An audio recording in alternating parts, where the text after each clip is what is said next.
atención para trabajar de forma segura.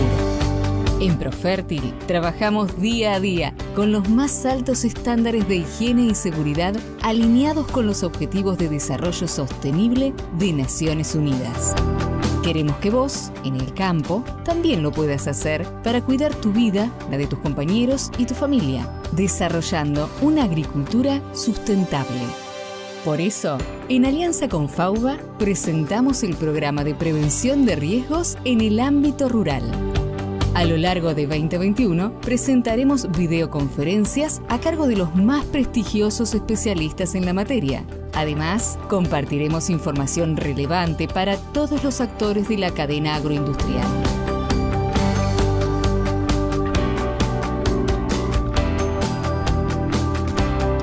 Seguí a @Profertilagro y entérate de todo lo que estamos preparando para vos.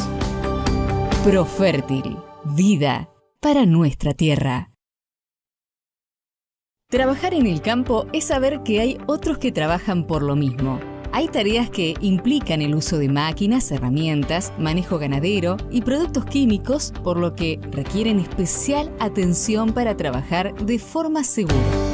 En Profértil trabajamos día a día con los más altos estándares de higiene y seguridad alineados con los Objetivos de Desarrollo Sostenible de Naciones Unidas.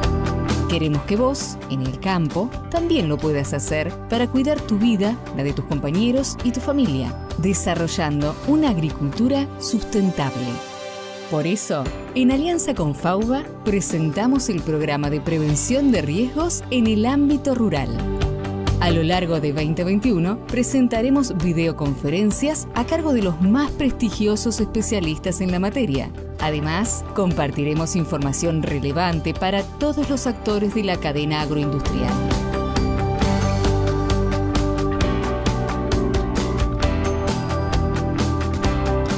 Seguí a @Profertilagro y entérate de todo lo que estamos preparando para vos. Profértil, vida para nuestra tierra. Trabajar en el campo es saber que hay otros que trabajan por lo mismo. Hay tareas que implican el uso de máquinas, herramientas, manejo ganadero y productos químicos, por lo que requieren especial atención para trabajar de forma segura. En Profértil trabajamos día a día con los más altos estándares de higiene y seguridad alineados con los Objetivos de Desarrollo Sostenible de Naciones Unidas. Queremos que vos, en el campo, también lo puedas hacer para cuidar tu vida, la de tus compañeros y tu familia, desarrollando una agricultura sustentable. Por eso, en alianza con FAUBA, presentamos el programa de prevención de riesgos en el ámbito rural. A lo largo de 2021, presentaremos videoconferencias a cargo de los más prestigiosos especialistas en la materia. Además, compartiremos información relevante para todos los actores de la cadena agroindustrial.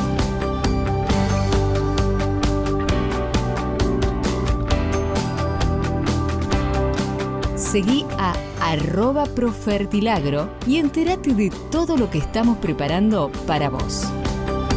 Profértil, vida para nuestra tierra. Trabajar en el campo es saber que hay otros que trabajan por lo mismo. Hay tareas que implican el uso de máquinas, herramientas, manejo ganadero y productos químicos, por lo que requieren especial atención para trabajar de forma segura. En Profértil trabajamos día a día con los más altos estándares de higiene y seguridad alineados con los Objetivos de Desarrollo Sostenible de Naciones Unidas. Queremos que vos, en el campo, también lo puedas hacer para cuidar tu vida, la de tus compañeros y tu familia, desarrollando una agricultura sustentable. Por eso, en alianza con FAUBA, presentamos el programa de prevención de riesgos en el ámbito rural. A lo largo de 2021, presentaremos videoconferencias a cargo de los más prestigiosos especialistas en la materia. Además, compartiremos información relevante para todos los actores de la cadena agroindustrial.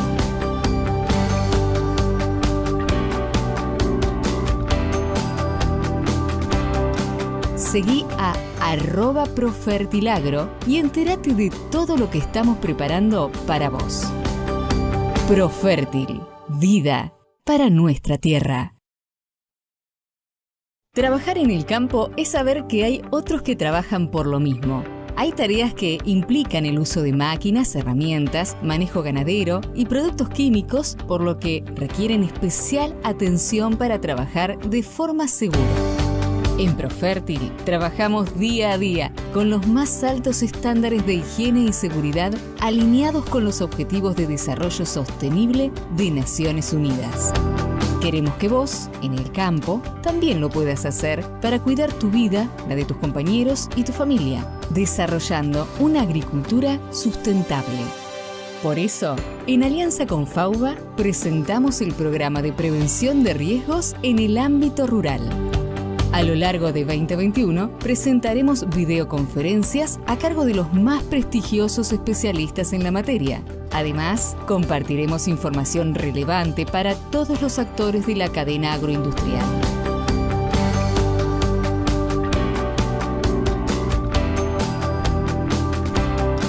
Seguí a @Profertilagro y entérate de todo lo que estamos preparando para vos.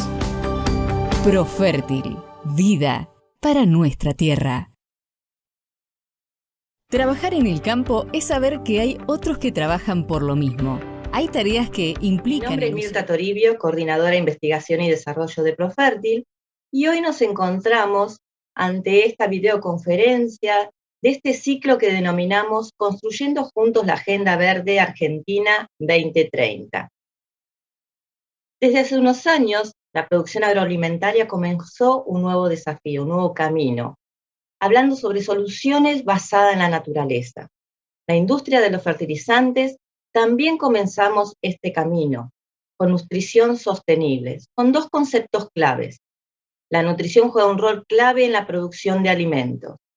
El 50% de la productividad y calidad de los cultivos se debe al uso de fertilizantes, sobre todo los fertilizantes nitrogenados, insumo esencial para alimentar en forma saludable a una población creciente. La nutrición debe ser aplicada con un enfoque integral, debe ser sustentable, responsable, amigable con el ambiente y la sociedad, siempre cuidando la salud del suelo, factor esencial para lograr sistemas alimentarios sostenibles. Desde Profértil comenzamos hace años este camino, con este desafío. En el 2015 nos adherimos al Pacto Global de las Naciones Unidas, en el marco del Acuerdo de París, donde se definieron 17 Objetivos de Desarrollo Sostenibles, las ODS. Desde Profértil contribuimos con acciones concretas a 6 ODS: hambre cero, igualdad de género, trabajo decente y crecimiento económico, producción y consumo responsables, acción por el clima y alianzas para lograr los objetivos. También durante el 2019 obtuvimos la certificación de Procter & Sustain del IFA, Asociación Internacional de Fertilizantes, que reconoce la seguridad y la sustentabilidad en el manejo integral del fertilizante durante todo su ciclo de vida, desde la cuna hasta el uso o fin de vida. Y desde sus inicios, con una mirada más ambiental y sostenible, Profértil promueve las mejores prácticas de manejo para la nutrición, teniendo en cuenta los 4 requisitos, las 4 R: la dosis correcta, la fuente correcta, la forma y momento de aplicación correcta. ¿Cómo lo hacemos?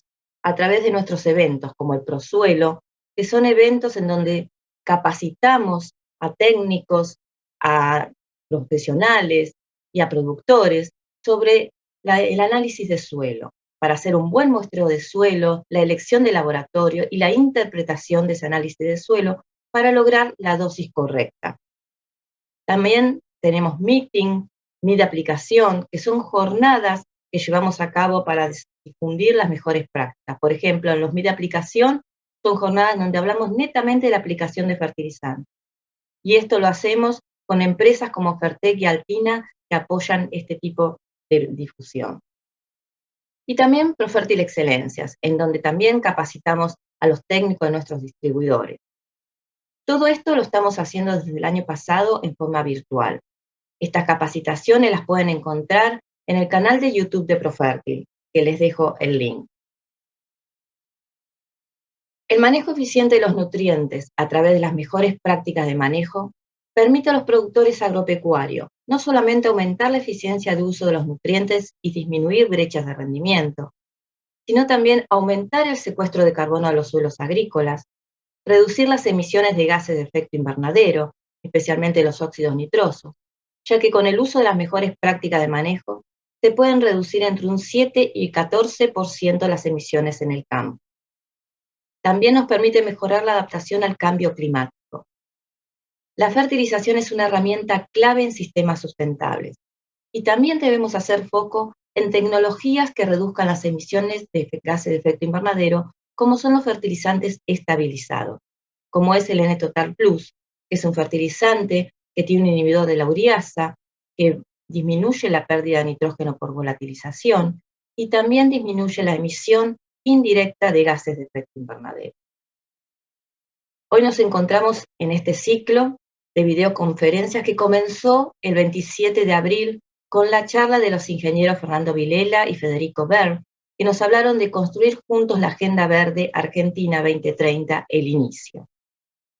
Fernando y Federico nos respondieron preguntas como si son sostenibles los sistemas productivos argentinos, si cumplimos con los compromisos asumidos por Argentina en el Acuerdo de París.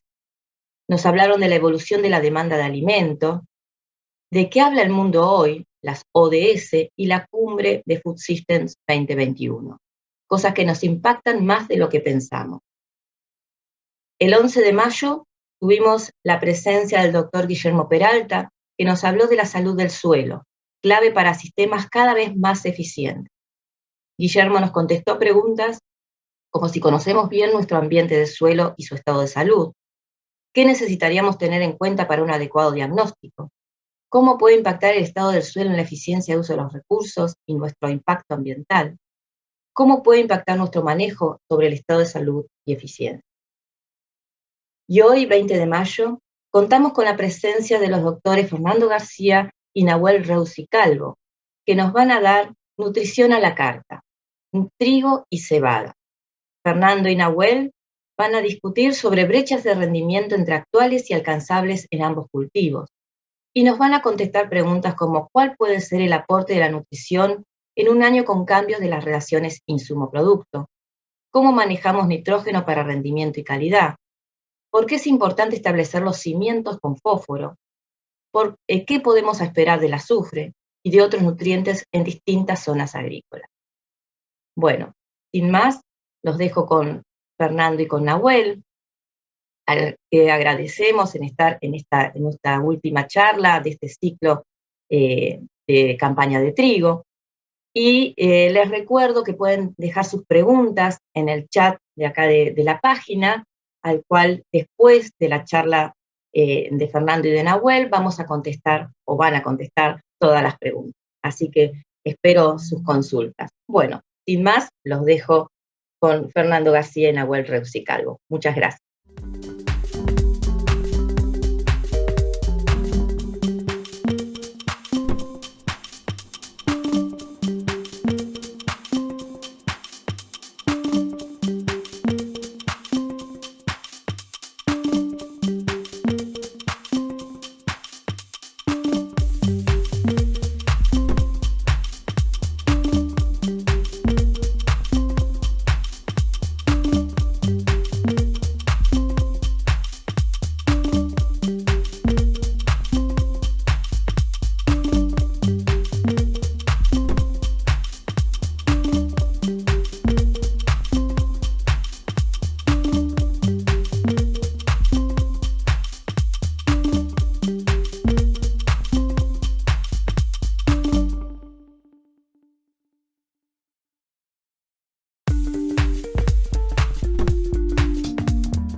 días a todos.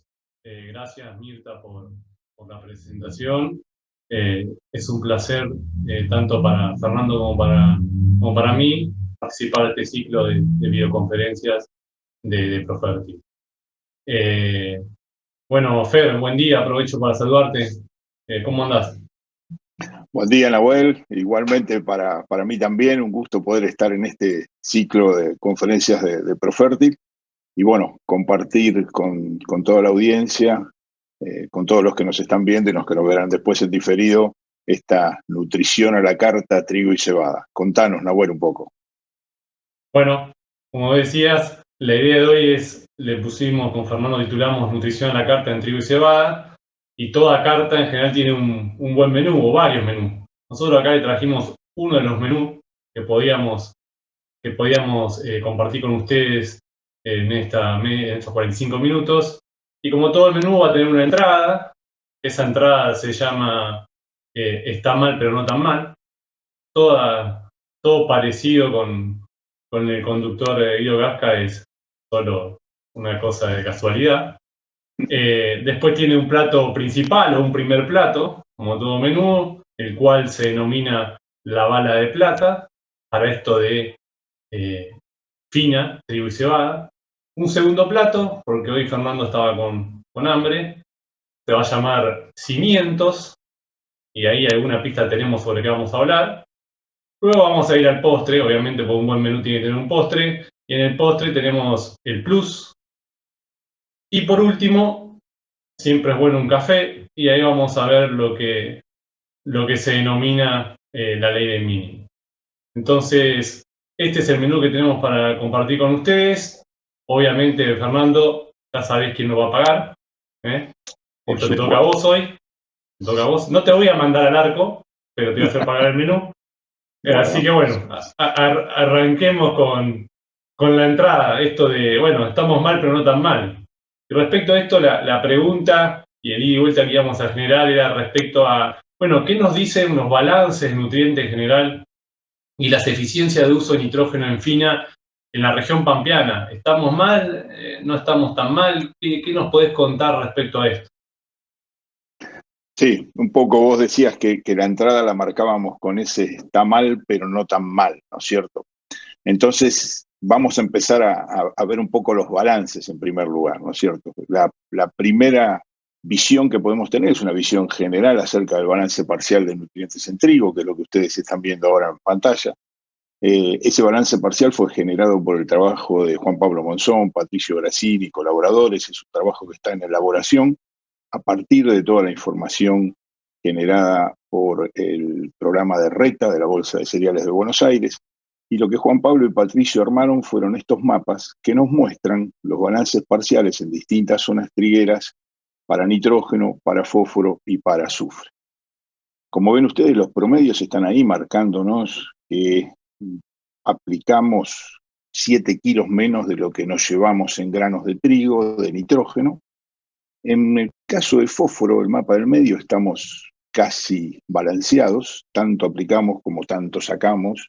Acá hay una consideración a hacer que algo de ese fósforo en realidad está pensado para la soja de segunda, que generalmente sigue a los trigos.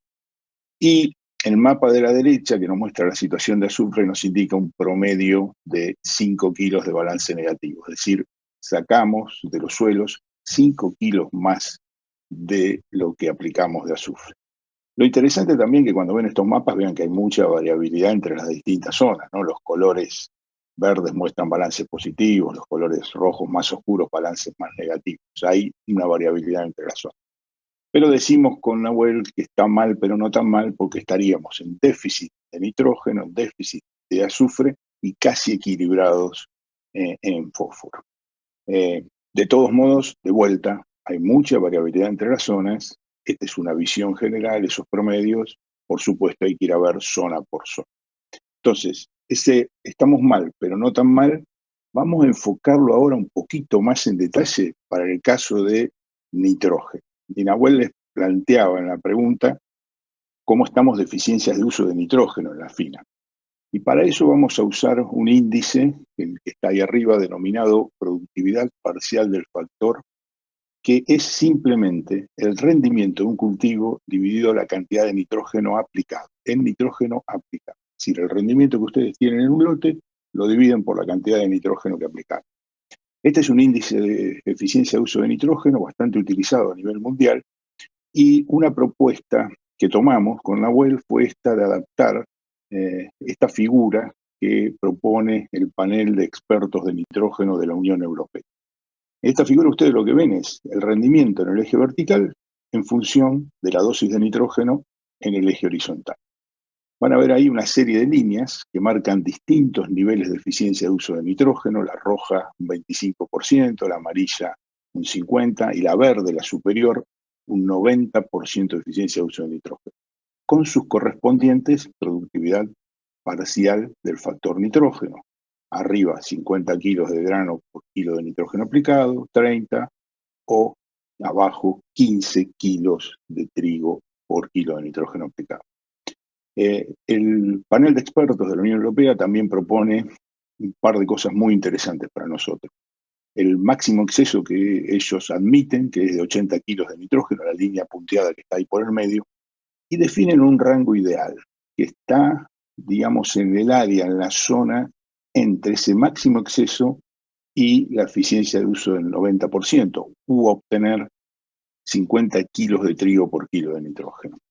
Nos parece relevante que ustedes se concentren en los dos óvalos amarillos que están ahí.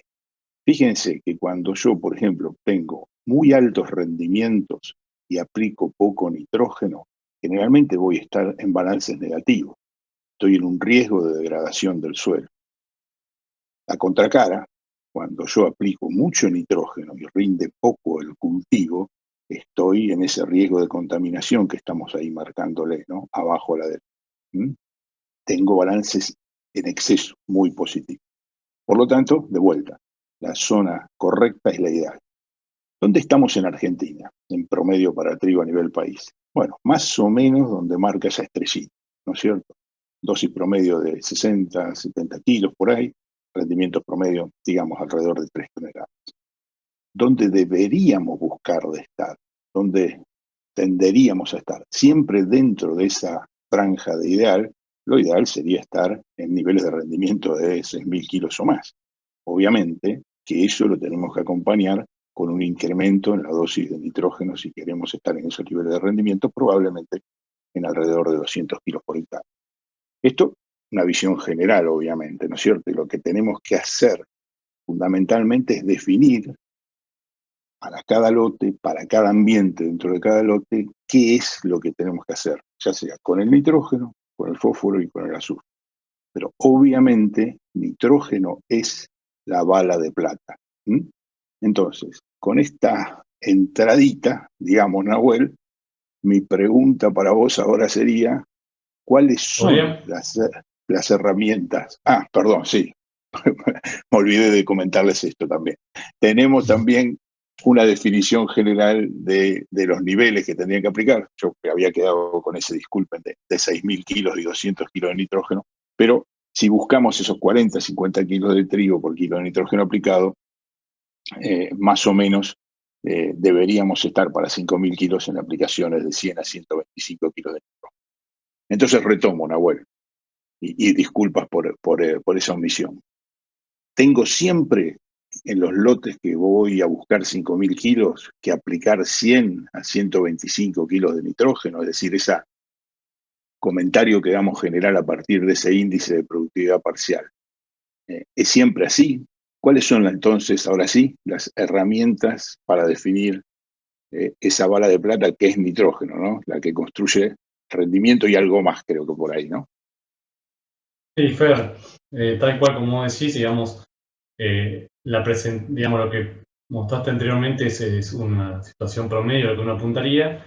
Claramente, al manejar nitrógeno, como sabemos, es uno de los nutrientes móviles que tenemos, es clave para construir rendimiento y calidad, por eso lo denominamos la bala de plata.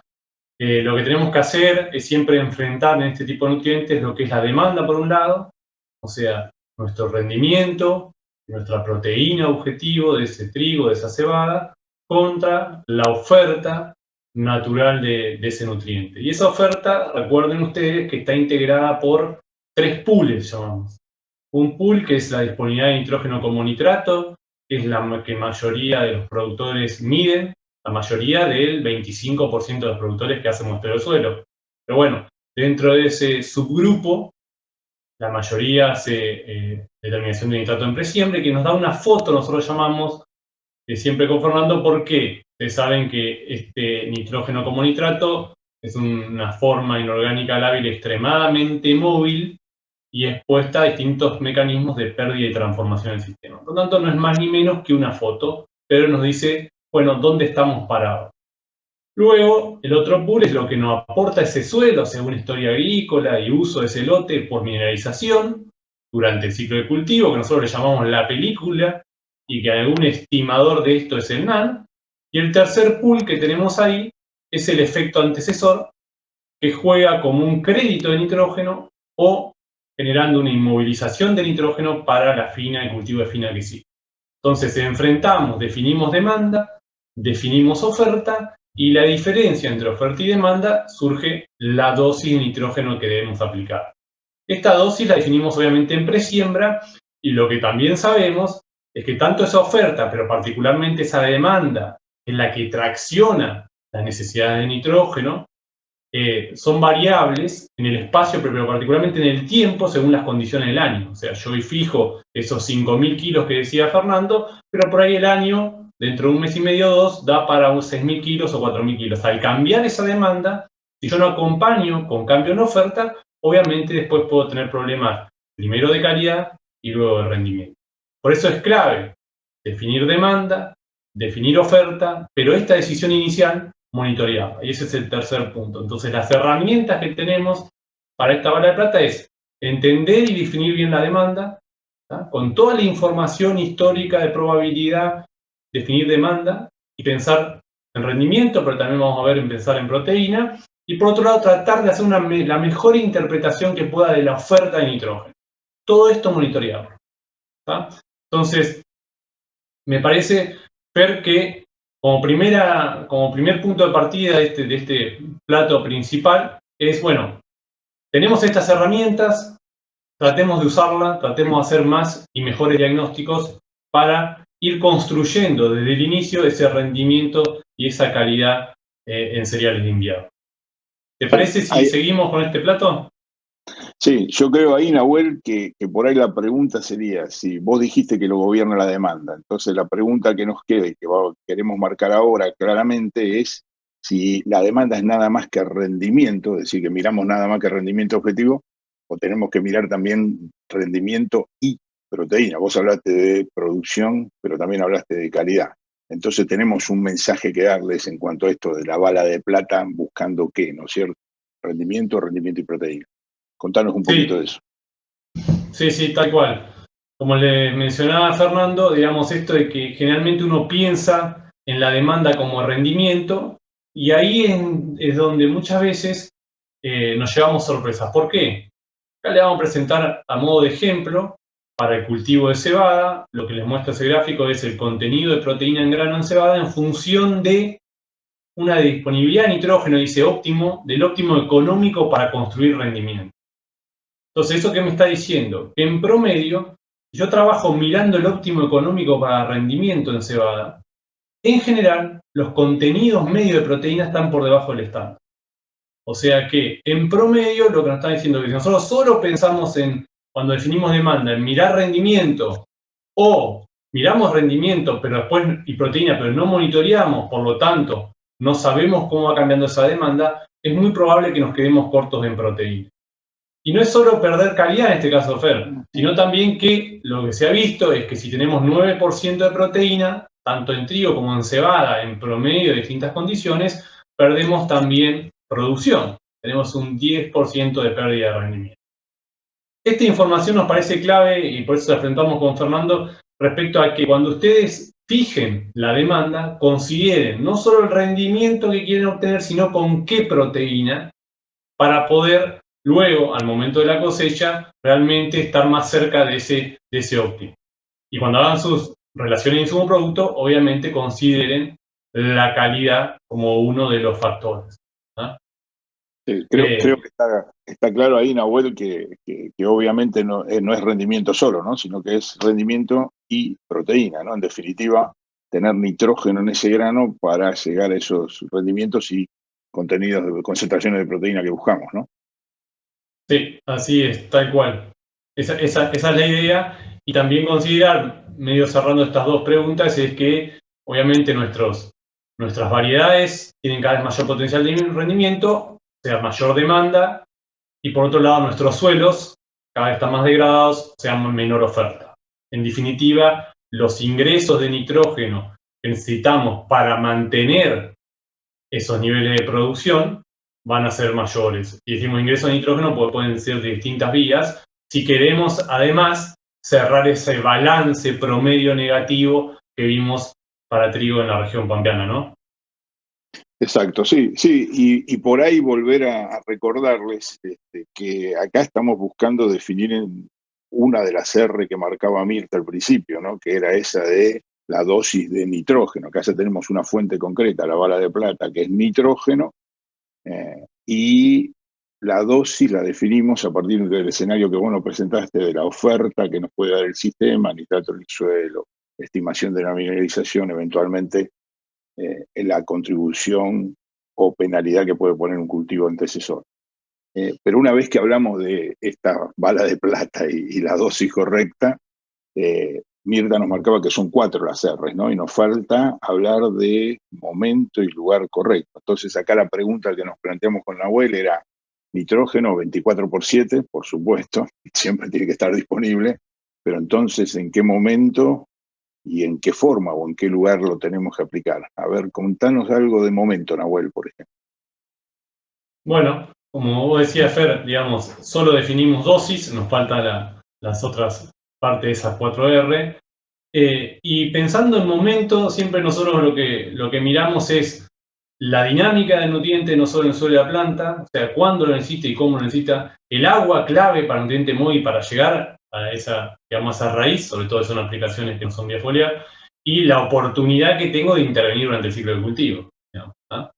Y viendo eso, acá en este mapa le presentamos para esa serie de 50 años las precipitaciones, para que vean más que nada a nivel regional de la pampa húmeda, cómo es el gradiente, pero lo interesante es, cuando yo veo cómo es la dinámica de acumulación de nitrógeno promedio para los cereales de invierno, lo que vemos es un punto de inflexión, ahí inicio de encañazón, en un nudo, en el cual se acelera la tasa de acumulación de todos los nutrientes, pero particularmente, obviamente, de nitrógeno. Entonces siempre ahí marcamos como un punto de flexión nosotros, y de ahí antes, o sea, durante el macollaje, de siembra-macollaje, tratamos de pensar, bueno, ¿cuál es la mejor estrategia según nuestro ambiente? ¿Tá? ¿Cuál es la mejor estrategia? La siembra-macollaje, una aplicación, 2 aplicaciones.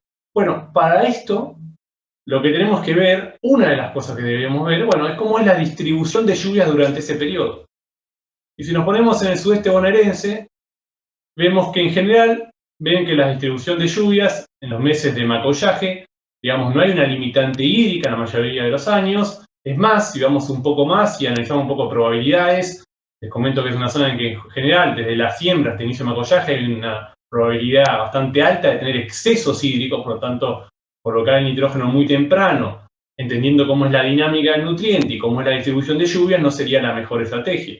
Ahora, si nos vamos hacia el otro extremo de esa zona y nos vamos a sudeste de Córdoba, sudeste de Santa Fe, fíjense que la distribución de lluvias durante el macollaje claramente es totalmente distinta.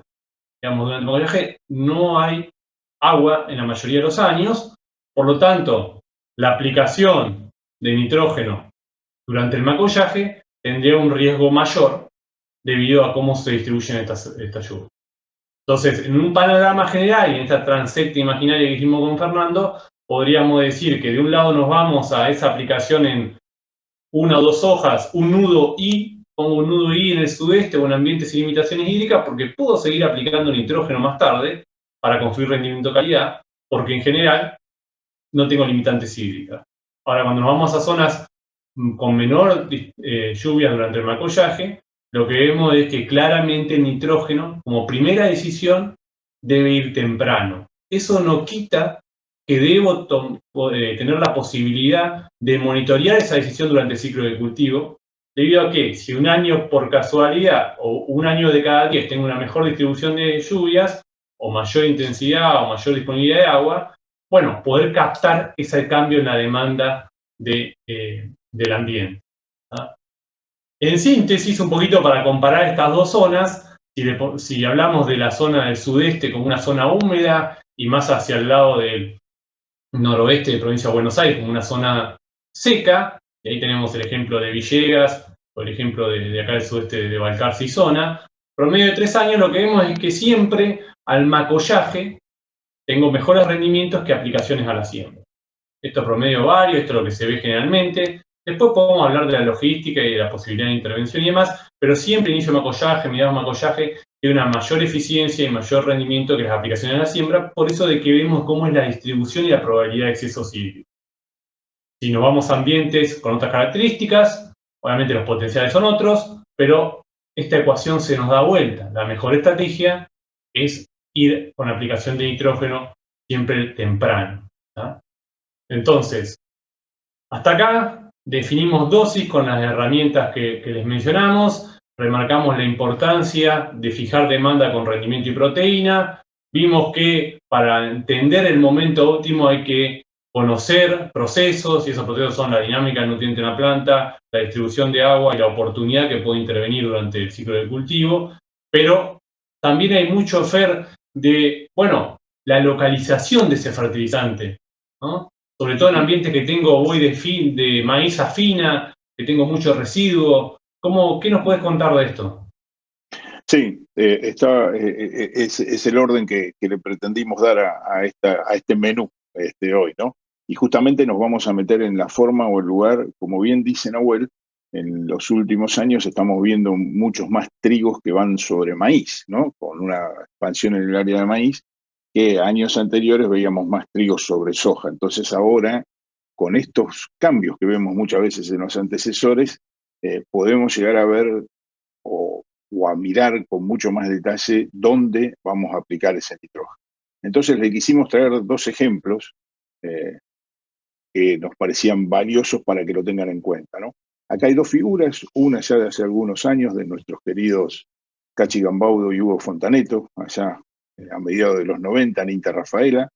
Esos son datos de un trigo, o los efectos o cómo rindió el trigo cuando se aplicó urea superficialmente o se incorporó la urea. Pero lo importante de marcarles es que es sobre un trigo que se hizo sobre un maíz de segunda que había rendido 10.960 kilos. Es decir, que imagínense el volumen de rastrojo que ahí teníamos. Y eso marcaba claramente que cuando sacamos el fertilizante nitrogenado o lo dejamos de exponer a la inmovilización que puede hacer todos los microorganismos en esa capa de residuos voluminosa, por cierto, en ese maíz que rindió tanto, bueno, si lo incorporamos entonces, ahí tenemos una diferencia bastante interesante a favor de esa aplicación incorporada de urea versus la aplicación superficial. Y la figura de la derecha son datos bien recientes, de excelentes trabajos que está haciendo Federico Pagnan desde la agencia de INTA, POSE, con todo el grupo de la experimental de Marco Juárez. Y ahí los datos de Federico que nosotros revisamos nos muestran una tendencia a tener una ventaja para la aplicación de nitrógeno incorporado versus esa aplicación de nitrógeno superficial. En ese caso, Federico tiene varios ejemplos de trigo sobre maíz y algunos incluso también donde hay mucho menos efecto de incorporación o no sobre sojas de primera.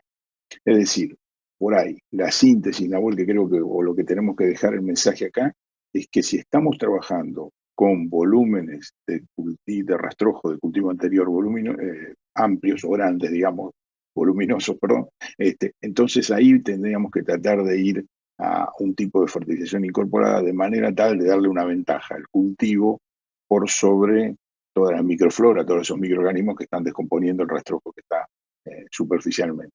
Obviamente, si vamos a aplicaciones superficiales, si no lo podemos esquivar, ahí estará, tal vez, Nahuel, te pregunto, eso de la penalidad que tenemos que dar en ese efecto antecesor cuando estimamos la dosis, ¿no es cierto? Probablemente tengamos que hacer algún tipo de esa corrección. Sí, tal cual, Fer.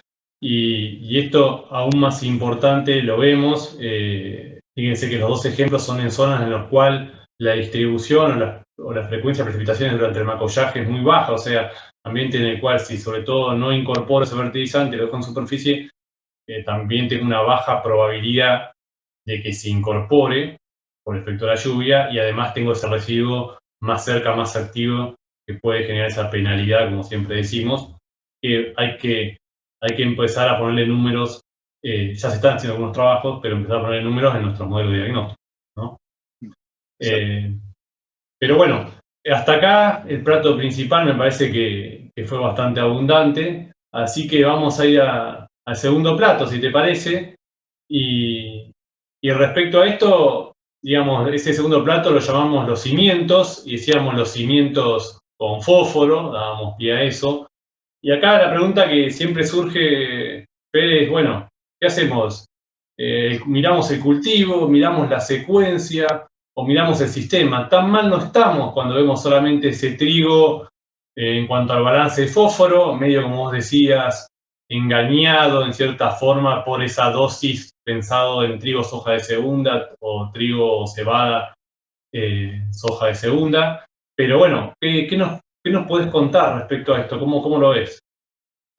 Sí, Nahuel, simplemente la propuesta acá es hacer un repaso de esto, de darle esos buenos cimientos con fósforo, ¿no? En cultivos de fina, trigo, cebada, cualquier cultivo de fina de invierno, en realidad el fósforo juega un rol fundamental, ¿no? Porque el fósforo es clave en el desarrollo temprano de esos cultivos, en el desarrollo del sistema radicular. Vos marcaste el hecho de que en muchas zonas trigueras argentinas las precipitaciones son escasas durante el invierno y comienzo de primavera, entonces tener un buen sistema radicular, contar entonces con esa buena disponibilidad de fósforo para los cultivos es clave. Y hablamos del cultivo, la secuencia o el sistema, porque la dinámica de fósforo, a diferencia de la de nitrógeno, nos permite trabajar más sobre no solamente el cultivo, sino también sobre la oferta, es decir, más sobre el sistema suelo, ¿cierto?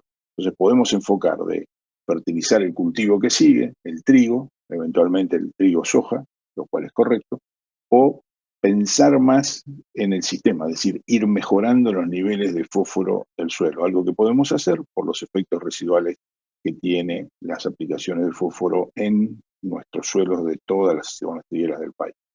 Entonces, a partir de esas dos esas dos posibilidades, fertilizar más el cultivo, fertilizar más el sistema, simplemente queremos dejarle hoy algunas recomendaciones sugeridas un poco para la fertilización fosfatada de trigo a partir de lo que son los niveles de fósforo extractable. En Argentina usamos fósforo Bray, así que a partir de esos niveles de fósforo extractable, la primera filosofía o criterio, que es el criterio de suficiencia, pensar solo en el cultivo de trigo que sigue, la podríamos orientar entonces esa recomendación a partir de esa tablita que ustedes están viendo ahí en la diapositiva, ¿no es cierto? Entonces, obviamente, con bajos niveles de fósforo extractable, de fósforo Bray en el suelo, la recomendación, la dosis de suficiencia, siempre expresada en kilos de fósforo elemento por hectárea, es más alta a medida que vamos creciendo o aumentando el nivel de fósforo extractable de esos suelos, la dosis de suficiencia va disminuyendo. En realidad, nosotros ahí, incluso con Nahuel, somos un poco generosos, que en 20-25 partes por millón sugerimos 5 a 10 kilos de fósforo, pero bueno, hasta 20 partes deberíamos estar con esas aplicaciones pensando en el cultivo de trigo que sigue. La contracara de estos criterios de suficiencia son los criterios de ir construyendo o reconstruyendo y manteniendo niveles de fósforo Bray en los suelos. El objetivo acá es que a partir de general de los cultivos que hacemos en las zonas trigueras, que pueden incluir en rotación soja, maíz, girasol, cebada, sorgo, pasturas, tratemos de ir llevando esos suelos a niveles que estén entre 20 y 30 partes por millón. Obviamente está en nuestra opinión, pero creemos que está bastante fundamentada a partir de la información que surge de las distintas investigaciones. Entonces, ¿cómo decidimos la dosis si queremos construir fósforo y mantener fósforo de ese suelo? Acá es un poco más complicado, tenemos esa figura donde vemos en el eje vertical la dosis de fósforo, nuevamente fósforo elemento recomendada, en función del nivel de fósforo Bray en el eje horizontal. Ustedes ven ahí dos curvas, una en color verde, otra en color rojo. La verde corresponde a un trigo con nivel objetivo de 6.000 kilos por hectárea. La roja corresponde a un trigo con nivel objetivo de 4.000 kilos por hectárea. ¿Y cómo construimos esas dos o cómo desarrollamos esas dos curvas? A partir de la fórmula, la ecuación que tienen abajo. Esa recomendación, de esa dosis recomendada, surge de construir el primer renglón y mantener el segundo renglón. El primer renglón de construir es, si yo busco llegar a 20 partes por millón y descuento las partes por millón de fósforo Bray que me da mi análisis, supongamos 10, me queda subir 10 partes por millón. 20 menos 10 da 10. Para crecer una parte por millón, tengo que aplicar aproximadamente 3 kilos de fósforo y subo esa parte por millón. Entonces, esa primer parte de la fórmula me diría, en el ejemplo de 10 partes por millón, 10 por 3, 30 kilos de fósforo. A eso hay que sumarle lo que esperemos o esperamos que se lleve el cultivo, ¿no es cierto? Y eso es el segundo renglón que ustedes tienen ahí. El rendimiento por la concentración, hay una concentración promedio de fósforo de 3.2 kilos de fósforo por tonelada de grano. Es decir, si ustedes están, o pensamos de vuelta en esos 5.000 kilos de trigo, 5 toneladas por aproximadamente 3 serían 15 kilos de fósforo más a esos 30 que se había que aplicar. Un punto importante, y seguramente lo vamos a charlar más en las preguntas, en los comentarios que ustedes tengan, que les recuerdo los pueden hacer ahora vía el chat. Un punto importante, les decía, es que esos primeros 30 kilos en este ejemplo que hacen a la construcción de fósforo del suelo, los pueden ir haciendo a través de 2, 3, 4 años. ¿Sí? Lo importante, siempre que tengan en cuenta, es cuando aplicamos la misma cantidad de fósforo que se llevan los granos de los cultivos, estamos manteniendo el nivel de fósforo Bray. Si aplicamos algo más, empezamos a subir. Y si estamos por debajo, empezamos a bajar. Creo que eso es por ahí el mensaje fuerte que podemos dar en fósforo. Enorme ventaja que me da el fósforo. La bala de plata funciona si hay cimientos. Si no están estos cimientos de fósforo, la bala de plata ya no es tan de plata. Se nos empieza a corroer un poquito, ¿no es cierto, Nahuel? Entonces, hicimos primer plato, hicimos segundo plato. Fundamental que vayan los dos juntos y fundamental que también se piense en que atrás de ese trigo, ¿sí?, muchas veces va una soja de segunda. Para el nitrógeno, la soja de segunda se va a arreglar obviamente con la inoculación, eso es lo que esperamos. Para el fósforo, no se olviden que también esa soja de segunda necesita fósforo. También podemos hacer esa aplicación de fósforo a la siembra o al momento que fertilizamos el trigo. Lo que siempre decimos, un trigo soja de segunda se puede fertilizar con fósforo y con azufre, ahora por ahí nos va a contar algo Nahuel, al momento de manejar la fertilización del trigo, por esos efectos residuales. Pero les decía, primer plato, segundo plato, vamos al postre, y yo un poco que ya anuncié el postre ahí, ¿no? Les decía del azufre. Así que, ¿qué puede darnos ese plus de azufre que promocionamos al principio cuando leímos la carta? ¿Cuántas son las deficiencias? ¿Cuál es el diagnóstico? Contanos un poquito, Nahuel.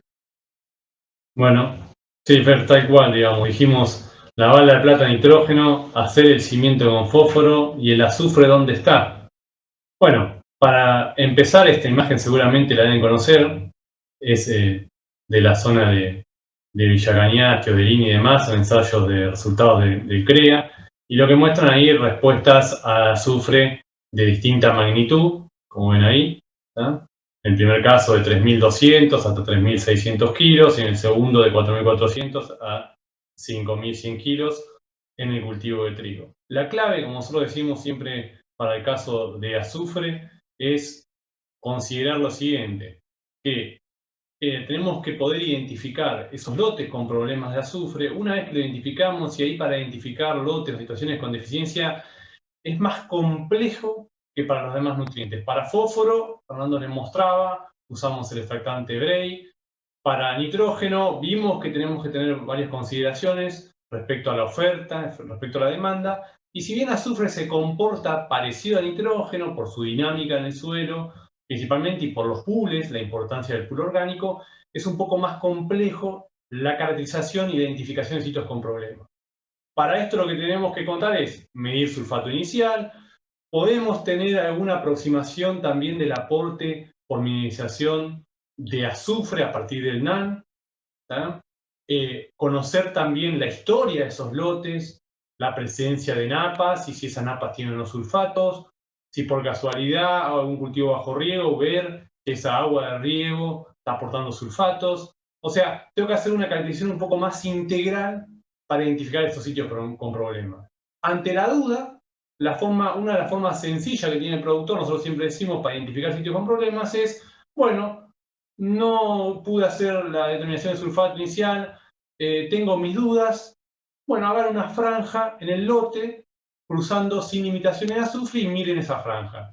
Nosotros siempre decimos que si ustedes ven la sintomatología de la deficiencia de azufre a ojo, la respuesta, como dice ahí, siempre paga el costo. ¿Tá? Siempre las eficiencias que yo obtengo por kilo de azufre aplicado pagan holgadamente la relación insumo-producto.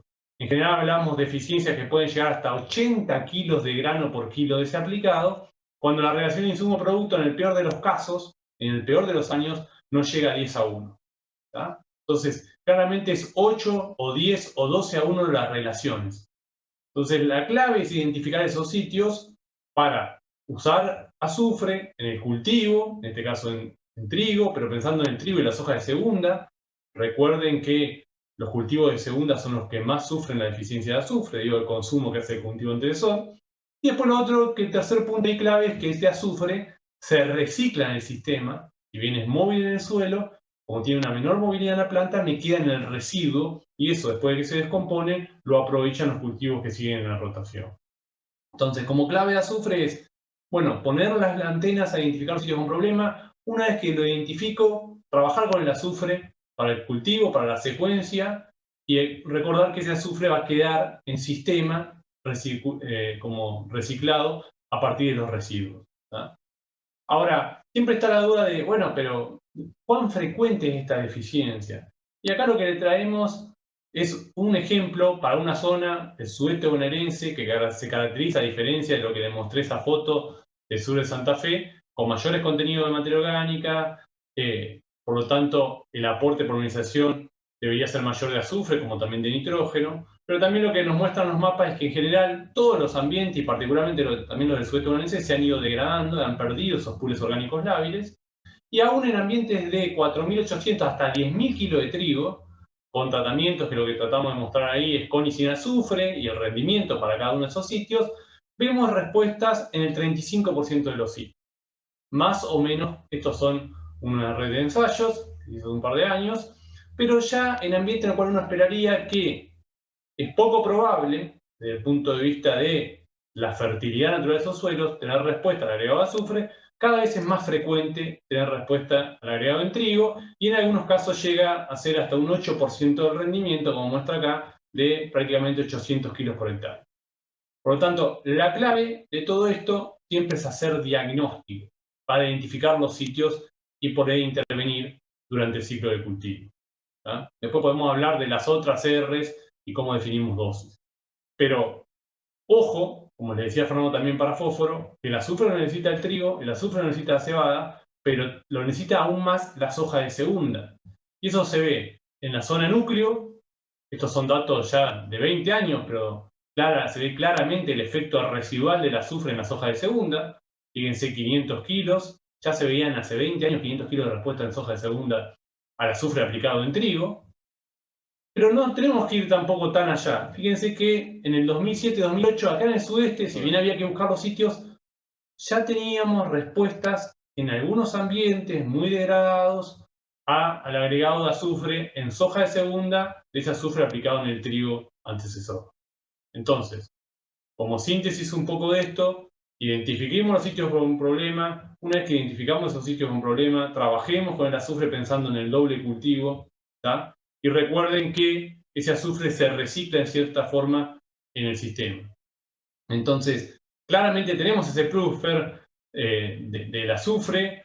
Una vez que construimos bien ese gran cultivo con nitrógeno y fósforo, como decimos, pero ya yendo un poquito al café, que sé que te gusta, la pregunta que nos queda es, bueno, esto de la ley del mínimo, ¿no? ¿Es solamente nitrógeno, fósforo y azufre? ¿O puede ser algo más para construir ese rendimiento y calidad? ¿Qué tenemos de esto?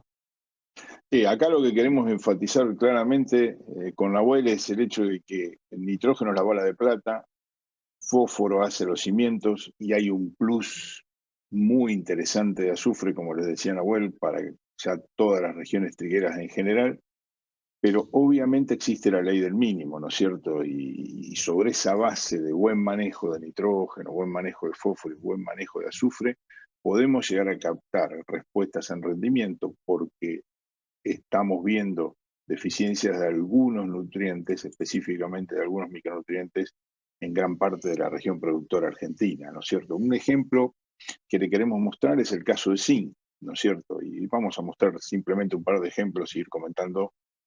Zinc es un nutriente que se ha visto deficiente, ustedes lo conocen muy bien por las respuestas en maíz, es un nutriente que se ha perdido o ha disminuido mucho su concentración en los suelos, están los mapas de INTA Fertilizar, todo el trabajo que lideró Hernán Sáenz Rosas, que nos muestra cómo caímos dramáticamente en niveles de zinc en toda la región pampeana. Y bueno, esas caídas resultan en esas respuestas que vemos en maíz, pero también en trigo. Fíjense, estos son datos ya de hace un par de años de Guillermo Pugliese, en la zona sur, en el centro sur de Buenos Aires, en San Mayol, que nos muestra que trabajando con nitrógeno en distintas dosis, ahí ven los saltitos, ¿no? Que uno empieza a ver, ese plus, ese ley del mínimo que nos muestra así, buenos niveles de nitrógeno, de fósforo y de azufre, y respuestas que en el caso de la mejor dosis de nitrógeno, cuando ya el sistema no tiene la deficiencia de azufre. Esa es la base, esa fertilización balanceada. Esto de la ley del mínimo necesita de esa fertilización balanceada. Este es un ejemplo del sur. Podemos ver un ejemplo un poco más al norte.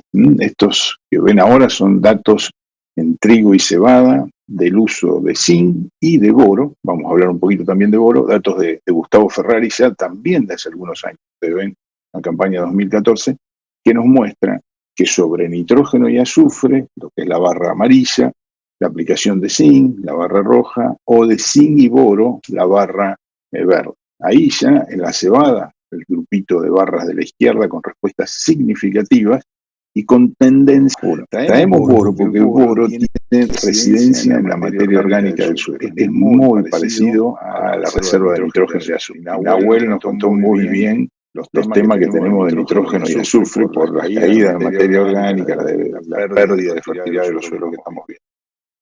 También estamos viendo en muchas zonas esas caídas en los niveles de boro disponible, y les diría más, incluso si buscamos un poco, yo puedo buscar, que tengo más años que Nahuel, en biblioteca de datos de ensayos de hace muchos años, ya hemos visto respuestas a boro en trigo, en Alberti, en unos trabajos que hizo Roberto Klein, allá a principios del 2000. ¿Sí? Así que un nutriente, nitrógeno, bala de plata, fósforo, hacemos los cimientos, azufre me da un plus, empecemos a mirar estos otros nutrientes que pueden llegar. Y que tomamos este cafecito, esta vez no me olvido nada, así que pasamos a la vieja cuenta o el viejo dicho cerrame la 8, y lo que uno dice, bueno, después de un buen menú, ¿qué podemos esperar de este buen menú? Es decir, manejar bien la fertilización, llegar a esa fertilización balanceada, ¿qué nos puede dar Nahuel como para cerrar un poco este buen almuerzo o buena cena, como quieras vos? Estamos en el desayuno, está complicado, pero bueno, tratemos de pensarlo así. Bueno, sí, como es así. Bueno, después de un buen menú, ¿qué es lo que podemos esperar? Y para eso, lo que nos parecía interesante es mostrarle lo que se vive en brechas nutricionales en trigo en la región pampeana central. Estos son datos de la red Criada Sur de Santa Fe. Fíjense que son promedio de esta red, tiene 20 años, del 2000 al 2020.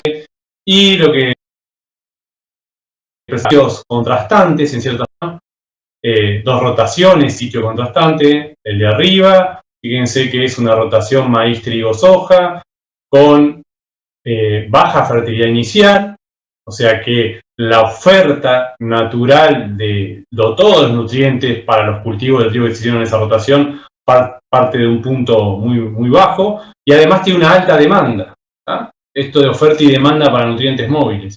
Mientras que la otra rotación era maíz, soja, trigo, soja de segunda, y que partía de una situación mejor inicial, o sea, otra oferta inicial más alta, rendimientos medios a altos, la demanda era un poco más.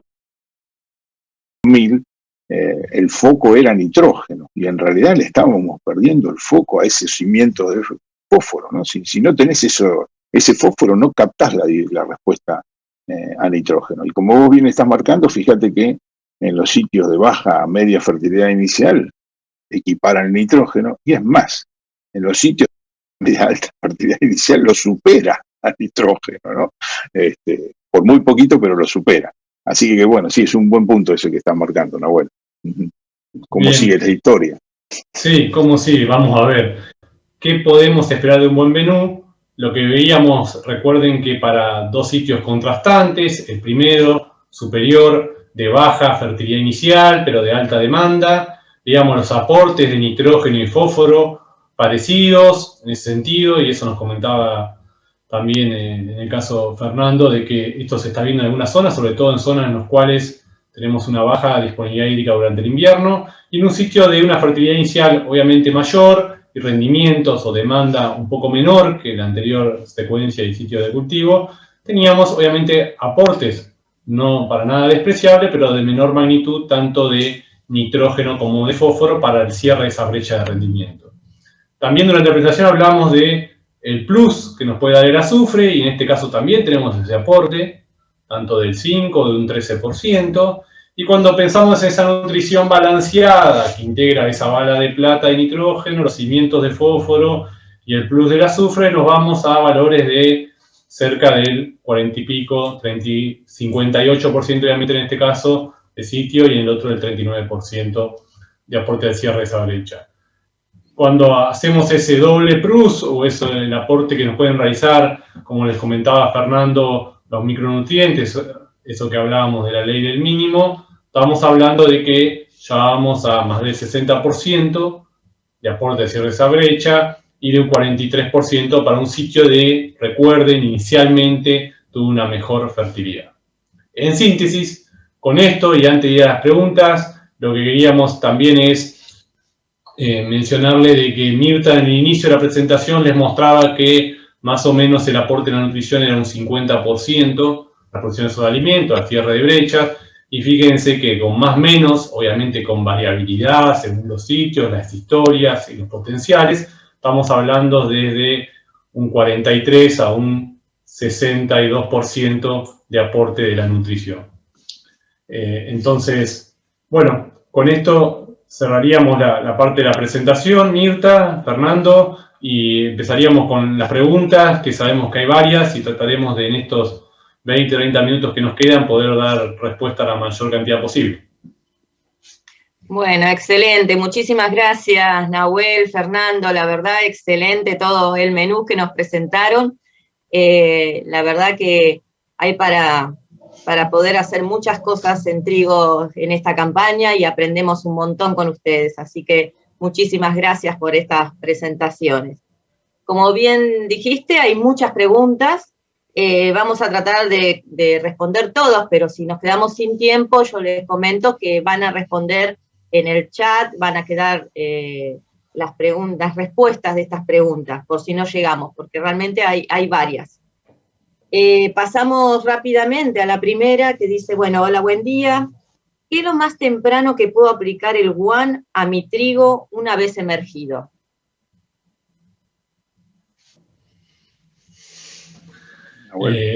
Una vez emergido, digamos, como les mencionamos, va a depender de qué zona está hablando, digamos. Pienso que está hablando para una zona de una baja, o sea, si estamos en el sudeste bonaerense, por la probabilidad de exceso hídrico, no le recomendaría que aplique un líquido temprano, porque en realidad Si lo aplica muy temprano, puede ser que esté expuesto a algunas pérdidas. Si estoy ya yéndome hacia una zona más centro, más oeste, obviamente en 2 o 3 hojas sería lo recomendable aplicar ese nitrógeno, ¿tá? Porque acuérdense que después durante el macollaje la disponibilidad hídrica es limitante para la absorción de ese nutriente. Entonces es importante que se ubiquen dónde están para tomar la mejor decisión del momento y de la fuente, ¿tá? Perfecto. Vamos a la siguiente. ¿A qué creen que se debe el balance negativo de fósforo en la región central oeste de la región pampeana y no así en la franja este del país? Bueno, creo que esa me toca a mí. Bueno, básicamente hay varias diferencias que uno puede pensar así rápidamente, ¿no? La primera es que mucho del oeste y mucho del norte, de todo ese mapa que mostramos recién en los balances, originalmente tenían, o hasta hace unos años, tenían buenos niveles de fósforo. Entonces, fósforo no era un elemento tan considerado en esa zona, ¿no es cierto? Entonces, por ahí hay una historia, una cultura de que fósforo no se incluya directamente dentro del paquete de fertilización o mismo en la toma de decisión de cada uno de los productores. Yo creo que eso ha ido cambiando. En realidad ese mapa mostraba datos de 3 campañas, creo que 2016, 17, 18, y ha ido cambiando a través de los años. Seguramente hace 10 años atrás hubiera sido mucho más negativo. Lo importante por ahí es que veamos que sí tenemos ese balance negativo en esa zona, que el balance es más positivo hacia zonas que históricamente eran más bajas en fósforo, que buscan mayores niveles de rendimiento de trigo, entonces buscan de usar paquetes de mayor tecnología, digamos. Ustedes vieron que Reta por ahí clasifica en baja, media y alta tecnología, y bueno, ahí se ven diferencias también, algo importante que puede contribuir a responder lo que plantea muy bien la pregunta. Pero bueno, creo que lo importante que yo quiero rescatar acá es el hecho de ir a hacer diagnóstico en cada lote, es decir, eso de pensar que yo debería tener mi nivel de fósforo verde por arriba de 20, sea cual sea la zona, es una idea que vemos o una propuesta que vemos a tratar de seguir. Y eso se basa en el diagnóstico, en hacer ese análisis del suelo, ver cómo estoy, ver cuánto aplico y cuánto saco y ver ese balance en mi lote, en mi ambiente en particular. Excelente, Fernando. Acá tenemos otra. ¿Cuáles son los principales factores o herramientas de manejo que ayudarían a aumentar la eficiencia de uso del nitrógeno para aumentar el rinde y además evitar contaminación? Sí, digamos, primero, diagnóstico. Segundo, diagnóstico. Tercero, diagnóstico. Esas son las herramientas, porque realmente hacemos muy poco. Pero una vez que hacemos eso y que hacemos una buena interpretación de ese diagnóstico, pensando en nitrógeno y todas las externalidades que podría generar una baja eficiencia, como le mostraba Fernando, la productividad parcial del factor en trigo, pero también en cebada, estamos ahí en la línea, digamos, y no estamos en la línea, si ustedes se acuerdan, de contaminación, sino estamos en la línea de minería. O sea, lo que producimos en rendimiento y calidad es a costa de lo que nos da el suelo, nos provee el suelo. Entonces, si bien es digamos, hay que tener en cuenta qué externalidades podemos generar, me parece que en la mayoría de los casos estamos lejos de eso, pero lo que podemos sumar para mejorar esa eficiencia de uso de nitrógeno es claramente los monitoreos, no quedarnos con la decisión inicial, porque eso nos va a cambiar la eficiencia, y después claramente hay un montón de fuentes que en algunas condiciones pueden contribuir a mejorar esa eficiencia de uso de nitrógeno. Pero eso con interacción con el ambiente.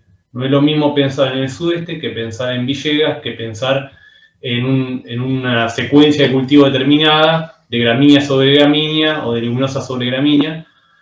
Me parece que todo parte de hacer un buen diagnóstico y hacer monitoreos, que todo eso lo que termina es definiendo la primera R, que nosotros llamamos que es la dosis, que es la que cambia la balanza de rendimiento y proteína, y luego sí, con el momento, la forma y la fuente, contribuir a una mejora en la eficiencia de uso de ese nitrógeno.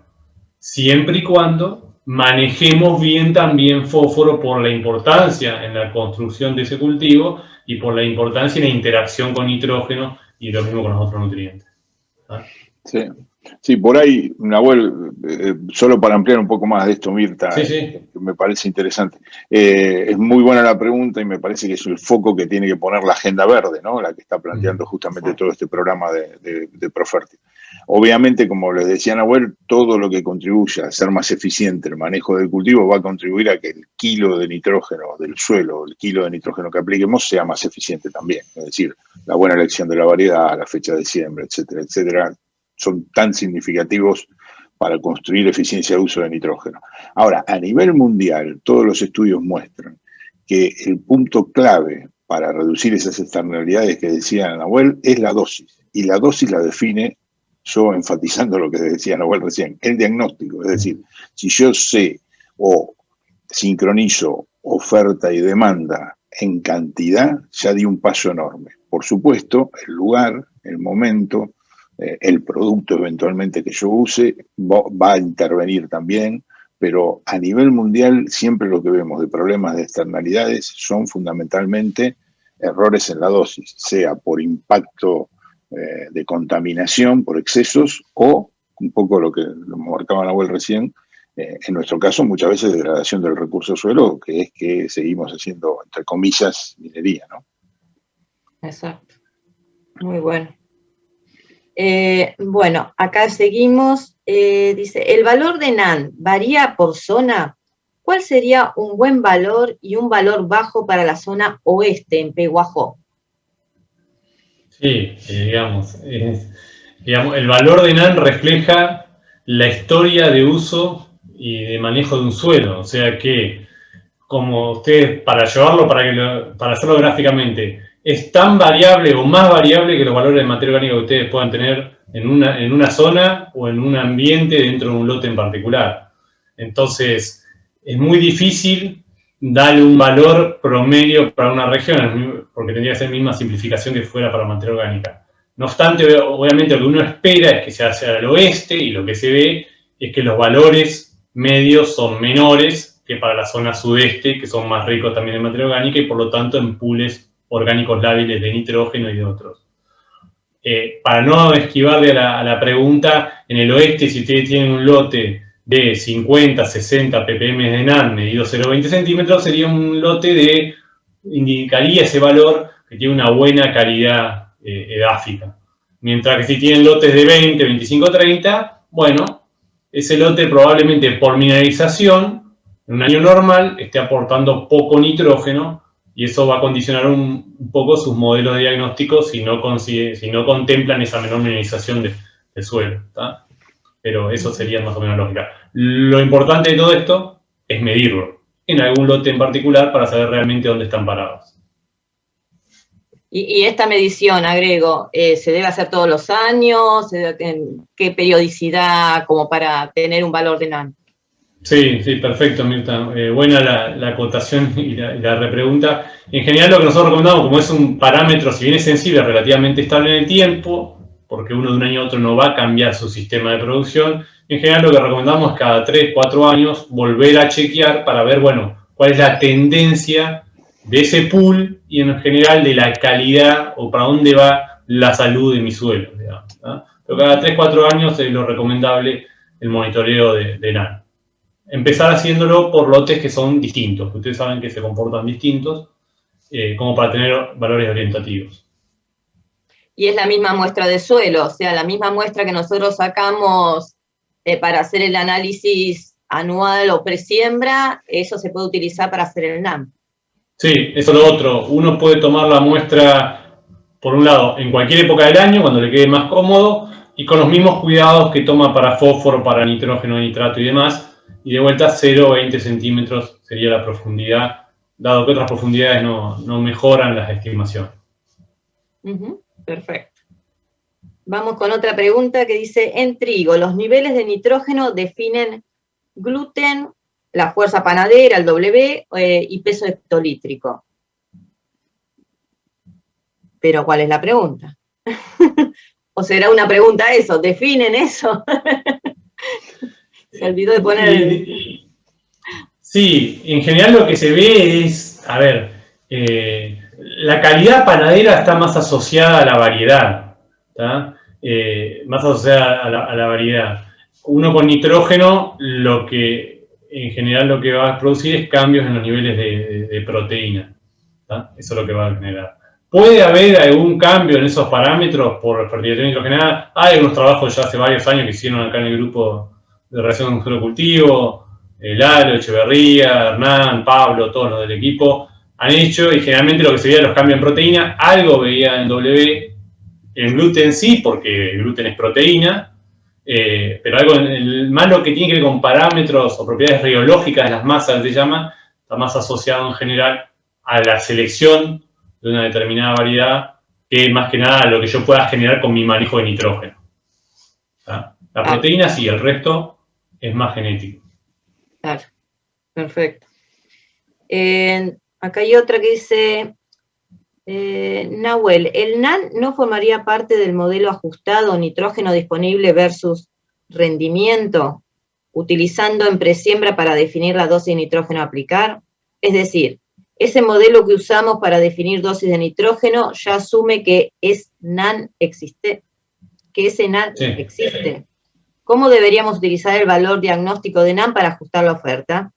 ¿En qué momento debería refertilizar en caso de necesitarlo? Larga. Sí, larga, pero voy a tratar de hacerlo lo más corto posible.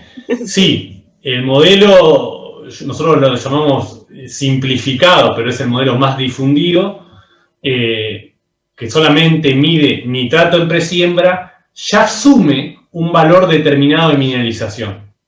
¿Tá? Lo asume, pero asume que ese valor es constante por tonelada de grano que yo produzco. El problema es que nuestros suelos no mineralizan lo mismo que hace 20 años atrás y que nuestras variedades no rinden lo mismo que hace 20 años atrás, o por lo menos tienden a rendir cada vez mayor. Entonces lo que pasa es que nosotros estamos planteando un modelo que asume una determinada mineralización por tonelada de grano, pero realmente el suelo está aportando menos por tonelada producida, y por otro lado, nuestros cultivos en promedio tienden a rendir más. Entonces tenemos un desacople entre oferta y demanda.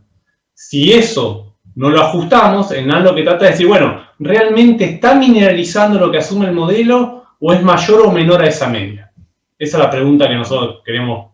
Y lo que vemos en general es que en muchas zonas es menor a la media. Por eso esos modelos se han ido corriendo de 120 menos X, 150 menos X, hasta 220 menos X en la actualidad en algunas zonas. ¿Qué implica eso? Implica que la mineralización ya no puede sostener ese nivel de productividad.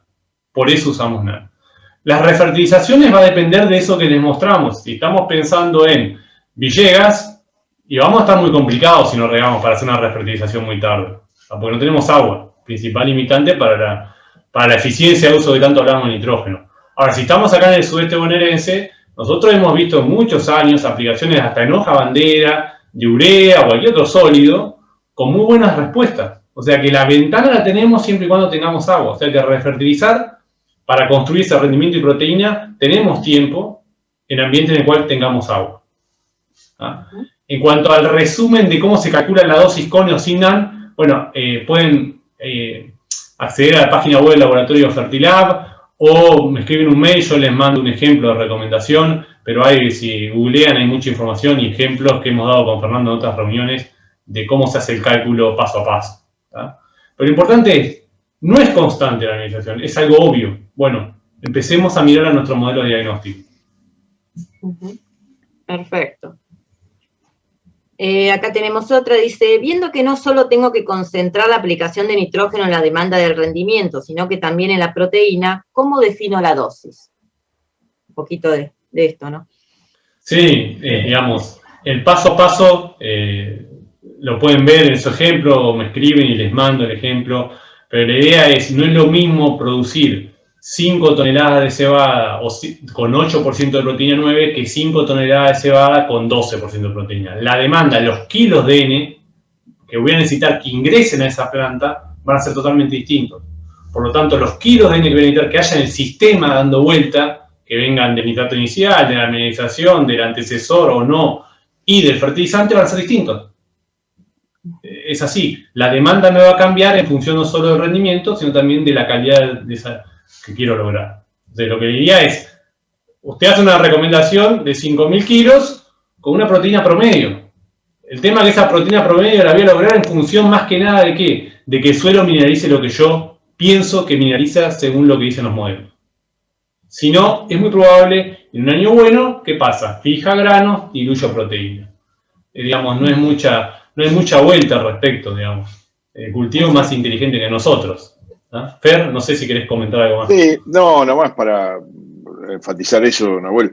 Digamos, siempre hay que pensar que cuando, y nosotros sumamos ahí, Nahuel en la descripción sumó bien lo que es proteína, el rendimiento, porque en realidad lo que queremos son kilos de nitrógeno adentro de la planta, ¿no es cierto? Entonces, si nosotros diluimos y ponemos menos kilos de nitrógeno, el cultivo o lo que va a priorizarse va a ser rendimiento con baja proteína. En cambio, si podemos proveerle una buena cantidad de nitrógeno, el cultivo va a ser rendimiento y proteína. Por eso es muy interesante una figura que les mostró Nahuel, que cuando empezamos a tener proteínas bajas, eso debajo del 9% de proteína, empezamos a perder 10% de rendimiento, eso nos marca claramente, la proteína baja es un muy claro indicador de que te quedaste corto de nitrógeno. Cuando te quedaste tan corto de nitrógeno, no solo afectaste proteína, ahora afectaste también rendimiento.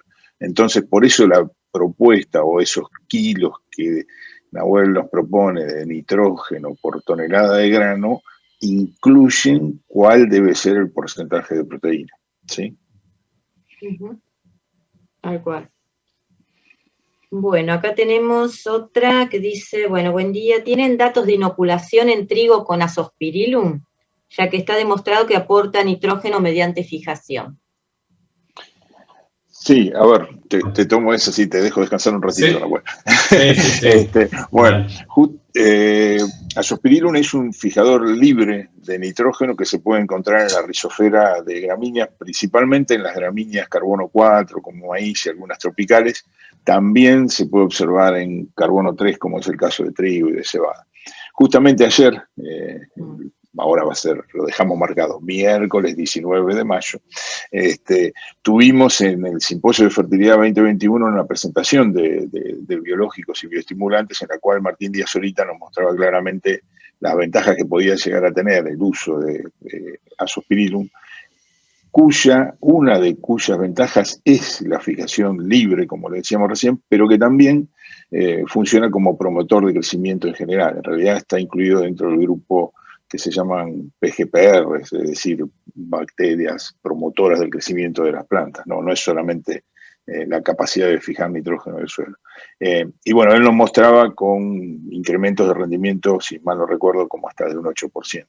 Ahora, también definía claramente que eso depende de la condición de ambiente, y el ambiente es no solo el ambiente suelo, sino también la demanda de los cultivos y el manejo correcto de la nutrición o de todos los factores de nutrición, lo que hoy hablamos en el menú, ¿no es cierto? No es que pretendemos con Azospirillum, por ejemplo, porque sea un fijador libre, cubrir demandas de nitrógeno de cultivos de trigo, de cebada, incluso de maíz, especialmente cuando hablamos de cultivos de alto rendimiento. Las fijaciones libres de nitrógeno en climas templados en general son bajas, son mucho más altas en climas tropicales, subtropicales, y donde sí se ha visto realmente un impacto económico significativo de esas fijaciones libres es en cultivos de caña de azúcar en esas condiciones tropicales y subtropicales.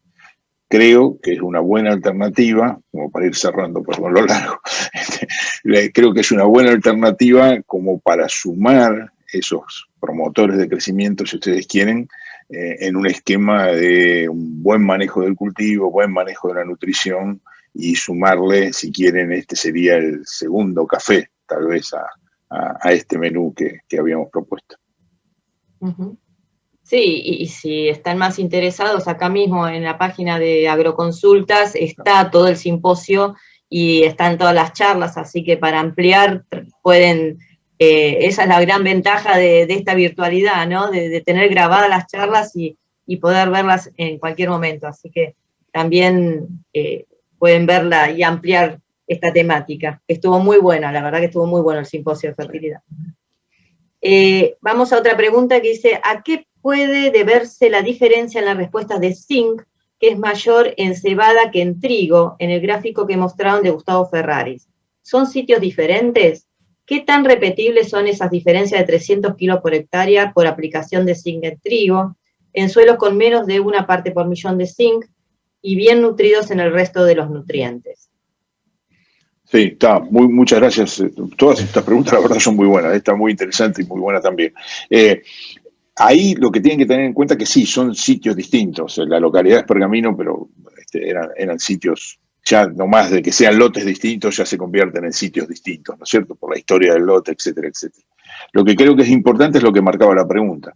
Es ese análisis de suelo que me diga a mí que si yo estoy debajo de 1 parte por millón, esa probabilidad de respuesta es alta. Nosotros ahí no le mostramos un poco la curva de maíz, que es la que ya está, digamos, publicada a nivel de trabajo científico, pero ahí lo que vemos es que debajo de 1 parte por millón los niveles de respuesta están en el 80% de los casos, es decir, es muy alta, mientras que por arriba podemos decir que la contracara, hay 10, 15% de respuesta, es muy baja la probabilidad. Entonces es ese análisis, ver si está debajo de 1 parte por millón, ajustar el manejo global del cultivo, en particular lo de nitrógeno, fósforo y azufre, y a partir de ahí, bueno, si siempre van a ser 300 kilos, difícil firmarlo porque son muchos factores que intervienen, pero creo que tenemos una alta probabilidad de tener esa respuesta de 300 kilos, incluso muchas veces esa respuesta aún puede ser superior, digamos, hay ensayos que muestran que por ahí debajo de 1 parte por millón se han logrado 600 kilos, algunos datos que no hemos mostrado, pero yo recuerdo unos ensayos hechos en Bolívar, acá en el centro de la provincia de Buenos Aires, que mostraban 600 kilos de respuesta zinc. La cotación, y ya vamos a ser muy puntuales, ustedes van a decir, bueno, esa es una loma arenosa de 0,5 partes por millón de zinc, es decir, la situación ideal para que tenga ese nivel de respuesta. Lo importante es, un poco con lo que decía Nahuel también para azufre, si tienen la duda, hagan franjas. Hacer franjas en manejo de la nutrición, si las pueden medir, mejor, pero si la podemos mirar ya a simple vista con el ojo y seguirla, ver lo que pasa, es muy, muy importante. Y eso se puede hacer también con zinc. Perfecto, perfecto. Bueno, vamos a otra pregunta. ¿La aplicación de zinc a la siembra o en fertilización foliar, sería igual el resultado? Sí, a ver, ahí hay información bastante interesante en zinc en general, mucha la generó Gustavo Ferrari, justamente estábamos hablando de uno de los ensayos de él, probando distintas fuentes de zinc, y también otros investigadores, y ahí lo que se ve es buenas respuestas desde tratamientos de semilla, a mezclas físicas, mezclas químicas, a zinc en fertilizantes líquidos. Probablemente lo que yo insistiría un poco es en que zinc interviene en etapas tempranas de crecimiento de los cultivos, ¿no es cierto? Entonces, por ejemplo, es precursor de muchas hormonas del crecimiento, entonces es importante que esté temprano en el cultivo. Foliar, si la deficiencia es marcada, va a ayudar, va a contribuir a paliar esa deficiencia. Pero si ya estamos en situaciones en las cuales detectamos deficiencias probables o alta probabilidad de deficiencia de zinc, yo iría más temprano en el ciclo de cultivo. Y de vuelta, la paleta es amplia. Tratamiento de semilla, mezclas químicas, mezclas físicas, en los líquidos. Digamos, hay muchas oportunidades que la industria nos ha ofrecido y es bastante fácil de meterlo dentro de un programa de manejo de fertilización. Tal cual. Dice Jorge Luis Mercado, que nos está acompañando en esta charla, dice, 2 condimentos secretos que hacen de este menú una gran experiencia con Nahuel y Fernando. Dadas las diferencias de lluvia de invierno, parecería que la estrategia de nitrógeno a la siembra se adapta al agua a la siembra hasta 2 metros de forma distinta hacia el sudeste que hacia el oeste, ¿no? Sí. ¿Se entendió un poquito? Sí, tal pensé cual. que seguía. No, tal cual, como dice Jorge. En el sudeste el agua prácticamente, digamos, no sobra agua entre siembra e inicio de macollaje, y siempre tenemos durante el mes de julio, agosto, algún exceso hídrico que nos juega en contra de las aplicaciones muy tempranas. Entonces, prácticamente nosotros acá es palabra, mala palabra, por lo menos de lo que surge de la unidad integrada Balcarce ya hace 30 años, por lo menos, de investigaciones, es que antes de 2 hojas no tiene demasiado sentido ni lógica, salvo que ya haya una cosa de logística del productor y que ya escapa a lo que dice la dinámica de los nutrientes. Ahora, cuando nos vamos hacia el oeste, coincido con Jorge que el agua es crítica y el nitrógeno temprano también, ¿tá? Y sobre todo en esos ambientes, como mostraba también Fernando, es cada vez más crítico incorporar ese nitrógeno, sobre todo cuando venimos de maíz y va fina, ¿no? Sí, yo creo que es central lo que está marcando ahí Jorge, y está bueno el comentario, ¿no? Porque, digamos, la definición que hace, bueno, todo el trabajo de Jorge de agroadaptativo con la medición de agua a 2 metros, que está particularmente insistiendo él en estos tiempos, es fundamental también para definir cuál puede ser el nivel de rendimiento, ¿no es cierto? En todas esas zonas más al oeste, cuando uno toma la decisión, fíjense que Nahuel les marcaba claro, la decisión de nitrógeno es oferta versus demanda, es contundente y clarísima, ¿no es cierto? Entonces, claro, es muy difícil tener una estimación de la demanda. Uno dice si no mide el agua. Entonces, si yo no sé cuánta agua tengo a la siembra, ¿no? Y estamos hablando por ahí de trabajos más recientes de Jorge y todo su grupo, pero históricamente, cuando íbamos, por ejemplo, al norte de Santa Fe, toda la zona de Inta Rafaela, lo primero que había que decidir para pensar en nitrógeno era cuánta agua tenías en el primer metro de siembra al menos. Y eso genera una estimación de ese rendimiento objetivo. De ahí tengo la demanda y ahí contrapongo la oferta que nos marcaba Nahuel.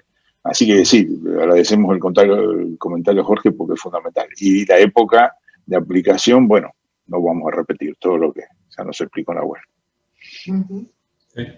Sí. Bueno, vamos a otra. Sabiendo que en la mayoría de la región pampeana la fertilización nitrogenada que se realiza está lejos de los niveles que se necesitan, ¿se ha estimado las pérdidas que se dan en esa época por aplicar urea boleada con escasas precipitaciones con posterioridad a la aplicación?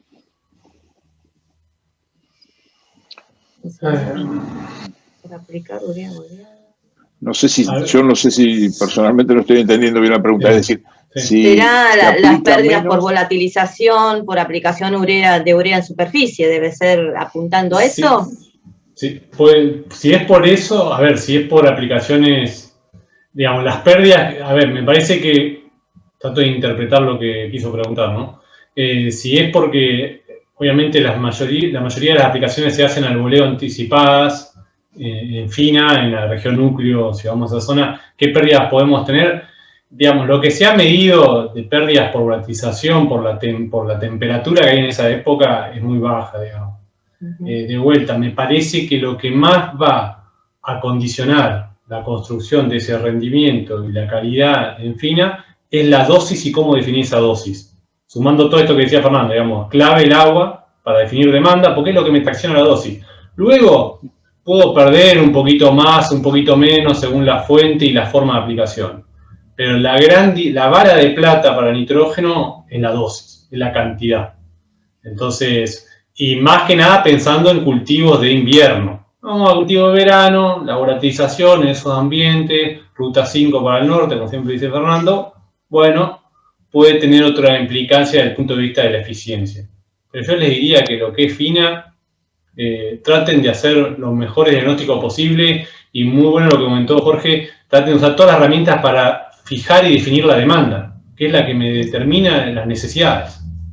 ¿Ah? Sí. Sí, por ahí, Mirta, no sé, estoy pensando, tomándola de otro punto de vista la pregunta, si me estoy quedando corto de nitrógeno, como vemos que está sucediendo, en realidad, si la pregunta iba a cuánto se pierde ese nitrógeno, cuando te quedas corto, cuanto menos perdés, porque normalmente cuanto más el cultivo usa, es decir, las mayores eficiencias siempre se ven a dosis baja de aplicación de nitrógeno, así que si es esa la pregunta, yo diría que con bajas dosis, la eficiencia es más alta, las pérdidas son menores. sumémosle a eso lo que comentaba Nahuel, que las pérdidas de volatilización van a tender a ser bajas por la temperatura, y de pérdidas de emisiones gaseosas, lo que hay a nivel nacional en realidad muestra que son bastante bajas, ¿no? Digamos, durante los ciclos de invierno, porque las temperaturas de vuelta también son bajas, ¿no? Uh-huh. Sí, sí, creo que está apuntando un poquito de lo que comentaron cada uno, porque habla de dosis bajas y también habla de aplicaciones en superficie y cuánto se pierde por estar en superficie si no hay lluvias recientes o inmediatas. Entonces está hablando un poquito de lo que es volatilización y dosis baja al mismo tiempo. Así que respondieron muy bien. Vamos a otra. ¿Cuál sería la mejor metodología para realizar muestreo de suelos? ¿Qué consideran mejor pensando en hacer aplicación variable? ¿Hacer un muestreo intensivo, un análisis por hectárea o más, para determinar fósforo cada 5 años y usar ese dato ajustando por balance los siguientes 5 años? ¿O hacer muestreos menos intensivos, un análisis por ambiente, pero todos los años? Es buenísima la pregunta, pero tiene tantas respuestas y alternativas como en la carta que le podíamos preparar para hoy. Digamos, y principalmente de qué nutrientes estamos hablando. De que empiezo yo, Fer, y continuar. Primero, si estamos en nutrientes móviles, o sea, para nitrógeno y azufre, es todos los años lo más cerca a la demanda de cultivo. O sea, en presiembra o cuando vamos a maíz en 3-4 hojas, digamos, es para el cultivo el nutriente móvil. Ahora, y ahí sí, si van a ser variable, lo mejor sería por ambientes hacer un muestreo compuesto por lo menos por 25 a 30 submuestras por muestra. ¿Tá? Ahora, si vamos a nutrientes de baja movilidad, Fer, te lo paso. Sí, está bueno. La verdad, la pregunta está espectacular.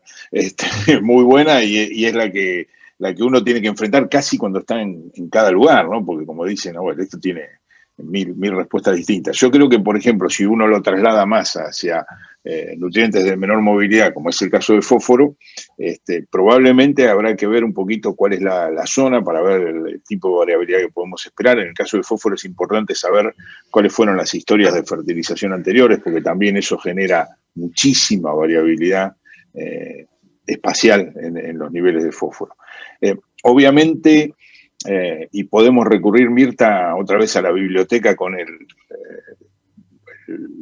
segundo encuentro del simposio de fertilidad de ayer. Hubo una presentación justamente de Julián Muguerza que nos mostró muy bien el uso de muestreo en grillas para ir viendo cómo reconstruir o construir niveles de fósforo en los suelos. Eso me parece, también véanlo, está en la plataforma de Agroconsultas, en el sitio web de Fertilizar. Es un muy buen ejemplo para quien hizo la pregunta para que lo vea y lo revise. Ahora, ¿cuál sería la alternativa de eso? Y por ahí definir zonas de manejo uniformes, georreferenciar un punto y muestrear ese como representativo. Va a tener menos detalle, va a ser a una escala menor. No voy a ser tan preciso, pero es una muy buena aproximación. Acá por ahí lo que hay que decir, Nahuel, es que me encanta la pregunta y ojalá todos estuviéramos en este tono, sí. Pero ¿cuánto se muestrea? Vos que tenés el número, ¿cuánto se muestrea actualmente? Se muestrea 20, en trigo 30% del área de siembra. Sí. Entonces, muestremos bien. Esas alternativas, si hay alguien que está pensando en eso, buenísimo, y háganlo, sea el muestreo en grillas, el muestreo por ambientes, respetemos la profundidad de muestreo, esas 25 piques para hacer una bolsita que le decía Nahuel, me parece sensacional. Pero bueno, mirando el cuadro grande, muestreamos poco, muestreamos más. Mirando el cuadro chico, la grilla o el ambiente pueden ser alternativas que va a haber en cada lugar. Uh-huh. Sí, tal cual. Qué bueno que estén pensando en todo eso, en muestreo, ¿no? Sí. Sobre un comentario adicional es, si no hacen muestreo, no salgan a hacer en grilla de una, porque posiblemente al año siguiente no quieran muestrear más suelo. ¿tá? Entonces, empiecen de a poco. El que no muestrea, como decía Fernando, haga muestreo, el que ya muestree está a un nivel tecnológico alto, la grilla puede ser una alternativa cuando uno piensa más a trabajar en el sistema, pero bueno, lo importante es que se muestree, eso no hay duda. Bueno, vamos a ir cerrando, porque ya son 18, no hemos pasado, pero bueno, por este cortecito que tuvimos, nos extendimos un poquito más. Esta es una linda pregunta. Dice, tengo la posibilidad de sembrar trigo sobre maíz de segunda. Este maíz se sembró sobre vicia de cobertura y dada la sequía, no espero grandes rendimientos de maíz. ¿Cómo pensás que sería mi foto al momento de la siembra y la película durante el ciclo del trigo? ¿Puedo esperar aportes de nitrógeno por mineralización de la vicia del año anterior? Sí, es muy buena la pregunta. Yo arranco, Fer, y después sumar. Sí. Mostramos el cuadro siempre, no hay que perder de vista. Yo siempre, en chiste y medio en serio, a los alumnos les digo, eso de demanda, oferta y los pools, bueno, hay que pensarlo así. Y acá lo que está haciendo es, en general el antecesor no rindió muy bien, pero es un antecesor de segunda, o sea que va a tener igual volumen de rastrojo, va a estar jugando ahí en contra, porque no va a cambiar la relación carbono-nitrógeno abismalmente porque rinde un poco menos ese cultivo. Y la vicia se ha visto, sobre todo en la zona Fernando Salvagiotti, tiene bastante trabajo en la zona ahí de oliveros y demás, el cual muestra que hay un puente de esa vicia, no solo al maíz, sino también al trigo que sigue. Entonces, lo ideal sería, obviamente, uno a la siembra, la foto, puede ser que capte algo. ¿Por qué? Porque yo nutría ese maíz, seguramente lo fertilizó, y además tengo algo de la vicia. Entonces, puede ser que vean algo, si el maíz no fue muy bueno, vean algo. Igual, en general, lo que se está viendo hoy en día es que los niveles de nitrato no son muy altos. Como comentario al pasar, están dando bastante bajo en general en las distintas zonas. Entonces, la foto no les va a cambiar demasiado. Lo que sí es bueno, si ustedes tienen algún dato de esa biomasa de la vicia, cuánto produjo, es bueno, esa vicia tranquilamente va a aportar nitrógeno para el cultivo de trigo. No es el mismo aporte que va a realizar en el maíz que siguió, el maíz de segunda, pero voy a tener un aporte que es complementario a la mineralización del lote, ¿no? Complementario, o sea, estoy manejando 3 pools separados. En síntesis, lo que les recomiendo, por lo menos desde el punto de vista, es hagan muestreo de suelo lo más cerca a la siembra de cultivo posible para dar tiempo a que actúe esa vicia, ese residuo de maíz y poder tener una foto más real de lo que está pasando en el sistema. Medir NAN y si tengo algún dato de biomasa o realmente cuánto acumuló esa vicia, sería bueno para terminar de interpretar la oferta de nitrógeno. No sé, Fer, si quieres comentar más. Sí, me parece que era un poco lo que yo estaba pensando. También una muy buena pregunta. Me parece que es interesante eso que vos marcaste de los datos de Fernando Salvagiotti, que Fer muestra que hay una transferencia de ese nitrógeno. Entonces, obviamente no puede usar los mismos datos, a no ser que esté ahí justo, ahí cerca de Olivero. Pero la idea de ver cuánto acumuló de materia seca esa vicia sería buena también, y por ahí, no sé, sumarle un poquito, obviamente, el rendimiento que tuvo ese cultivo de maíz para también estimar cuánto de ese nitrógeno eventualmente pudo haber captado ese maíz. Es decir, acá hacer jugar la tercera fuente que vos mostrabas en el diagrama, nitrato de la foto, en NAN es la película de lo que pasa en el suelo, y arriba a la izquierda estaba el antecesor. Ahora el antecesor tiene como 2 componentes. Uno es la vicia, que es el preantecesor, y otro sería el maíz. Entonces ver un poquito cómo pudo haber sido el balance de nitrógeno de esos 2 antecesores que le pueden dejar al trigo que viene, ¿no? Pero habría que ver, claro, habría que ver cuáles son los niveles de producción o de acumulación de materia seca de esa vicia. Y un comentario más, Fer, para esto que me das pie, es, obviamente en esa situación el nitrógeno va a tener que ir temprano por el residuo, y después lo otro es para poder integrar un poquito todo esto, es dejar siempre la franja de saturación de nitrógeno, porque esa la voy a poder ir mirar, y eso me va a reflejar un poco todo esto, la historia de esas secuencias de antecesores, un poco cómo es la demanda, y poder ir captando y poder corrigiendo, siempre y cuando tenga agua, la oferta de nitrógeno durante el ciclo de filtro. Bueno, excelente. Bueno, si entra alguna otra pregunta, después revisamos el chat como para contestar, pero excelente, la verdad que aprendimos un montón, paseamos por todos lados, por todas las temáticas, así que muchísimas gracias, Nahuel, Fernando, como siempre un placer tenerlos en estas videoconferencias y en capacitaciones que realizamos. La verdad, muchísimas gracias. Bueno, yo, Mirta, agradecerte por la invitación, siempre es un placer.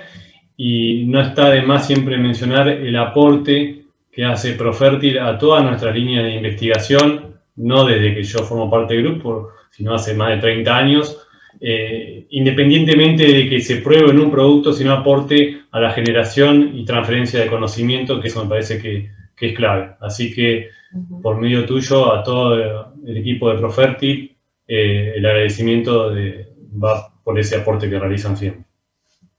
De mi parte lo mismo. Mirta, agradecerte mucho la invitación, un gustazo participar con vos y con todo el equipo de Agroconsultas en un evento como este, siempre es un placer, y sumarme al agradecimiento de Nahuel. Yo desde mi previa función sé de lo mucho que vos, que Profertil ha ayudado a muchos grupos, y me parece que eso es vital, ¿no? Que generemos la información, la experimental, la información científica, para con esas evidencias poder ir a trabajar en el lote por el lote, ambiente por ambiente. Así que nuestro agradecimiento también.